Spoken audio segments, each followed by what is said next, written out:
I think the difference is natural. You know, you've got heads of delivery who are very, very close to the client, who are very close to emerging technologies.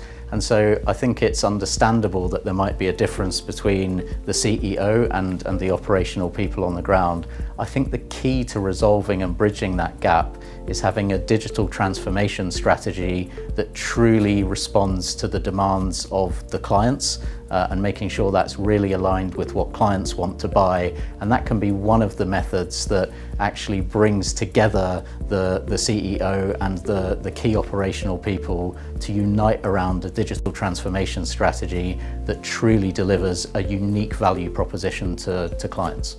I'm surprised at the stats. I think that the reality is that all of those companies with CEOs need to invest in the emerging technologies. I think we're at a watershed moment. I think yesterday was the day that, if you look at GE, dropped out of the Dow Jones Index. That was the last company that was founded in the Dow Jones Index and finally dropped out.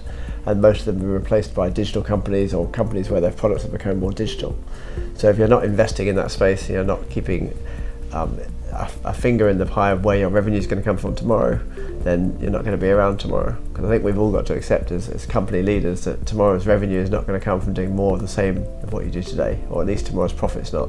So you've got to be investing in areas where you can find new business models to disrupt before you're disrupted. And if you're not experimenting with that, and most of those experiments are in technologies and emerging technologies, then you're effectively eking out an existence until someone else disrupts you. Why only 16% of CEOs versus 51% heads of delivery? I think probably because CEOs need to consider risk, and perhaps CEOs aren't as well informed as heads of delivery in projects, and therefore have a greater perception of the risk associated with investing in emerging technology. Whereas those people who are perhaps closer to the reality of the situation are more familiar with what the potential is of the emerging technologies, and therefore are more comfortable with the risk and therefore more willing to make an investment. So that could be it. So maybe the answer there is to find ways that CEOs can be more aware of what's available, what's possible, and the risk associated with it, or not, as the case may be.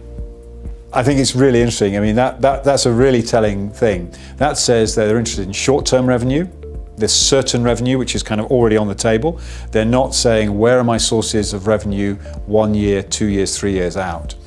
So my guess is that those firms, that 19% I think it was, who are looking at how to invest in emerging technologies, they'll have a more secure future than those firms who are focused much more on, okay, how do I deliver the revenue book I've got right in front of me? You know, and I think many firms are like that. You know, the next quarter, the next quarter, the next quarter. But the firms that are looking further ahead than that are the ones that are, you know, more likely to succeed, I think.